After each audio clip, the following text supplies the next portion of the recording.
that A, I was a physicist and taught at a university for a long time, and B, I've worked for NASA a couple of times under some contracts. And in fact, I've worked for NASA in an area that's directly related to the opinion that I'm going to state about this. But I do want to just briefly tell you, and I'll give you the giveaway right now. There is no way we're going to Mars by 2029. Elon Musk, nobody else is going to get us to Mars. NASA is a huge agency. It's been around for 70 years.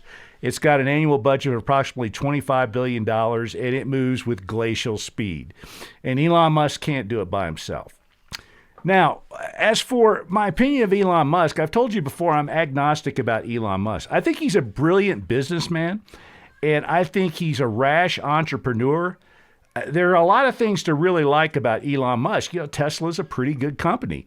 But then again, when the owner of a company tries to tank its stock price by going on, a nationally televised program and saying bad things about his company or about the stock, you got to worry about a guy like that.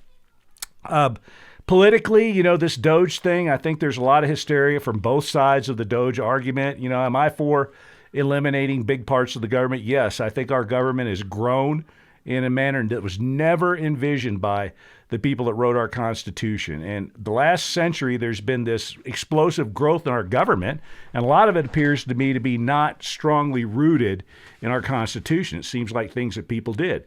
Congress has abdicated a lot of its responsibility to the executive branch, and boom, here you go. So we keep getting these bigger and bigger programs. We get bureaucrats making decisions that Congress is actually supposed to make. I'm all for reining all that in, but the manner in which it's being done, I don't think is the best way to go about doing it. So opinions of Elon Musk, again, are going to vary depending on kind of whether you're coming from the left or the right. And I'm not really coming from the left or the right. I'm really agnostic about the guy. Again, I think he's a brilliant entrepreneur, but I don't think he knows that much about science, because if he did, he wouldn't be saying some of the silly things that he's saying about going to Mars by 2029. I think he has people that work for him that probably know a lot, but I don't know how persuasive they are in talking to him. I know that, a lot of the people he flies around on SpaceX are not scientists themselves. They're fellow business people that, he wants to put business people in charge of NASA and things like that, so the scientists and engineers. So, with Elon Musk, I think it's a mixed bag. He bought Twitter, now X, and he stopped the censorship that was going on. He made it a fair platform. But then at the same time, he gets into a tiff with Substack, which is where I publish most of my work. And so now anytime I post anything on X, it gets devalued. So again, a mixed bag. But let's just get into the nuts and bolts of this and why I have an opinion that I think maybe you might be interested in. Way back in the late 80s and early 90s, when I was working at Eastern Kentucky University as a graduate student, we got a contract from NASA, and we had a spacecraft called the LDEF. Now, the LDEF was a gigantic boxcar that they put up in space on an early shuttle mission, and it was literally just like a boxcar. And when they put the thing in space, some panels opened, they were able to expose some intentional samples, some metals that they had on the inside of this, to the radiation flux in a relatively low Earth orbit. And the reason metals are really good about this is they absorb the radiation. They're very easy to analyze later on. They retain some residual traces of what they've been exposed to. So this LDEF thing goes up, and there's a shuttle explosion, so it accidentally stays up for way longer than it's supposed to.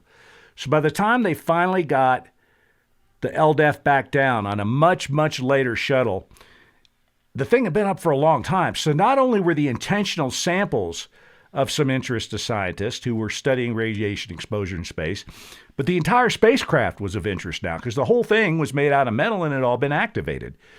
So I worked for a university group that didn't have any of the intentional samples. Those had been long ago accounted for. But we got the spacecraft itself, and we started cutting up this spacecraft and doing gamma ray spectroscopy on it. Well, the interesting thing about it is, my small part of this was that back in those days, x86 computer architecture was just coming along. There were some Macintosh computers and things like that.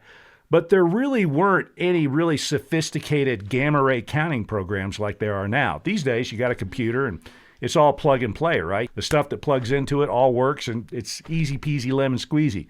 Back in those days, that wasn't so. So guys like me, graduate students,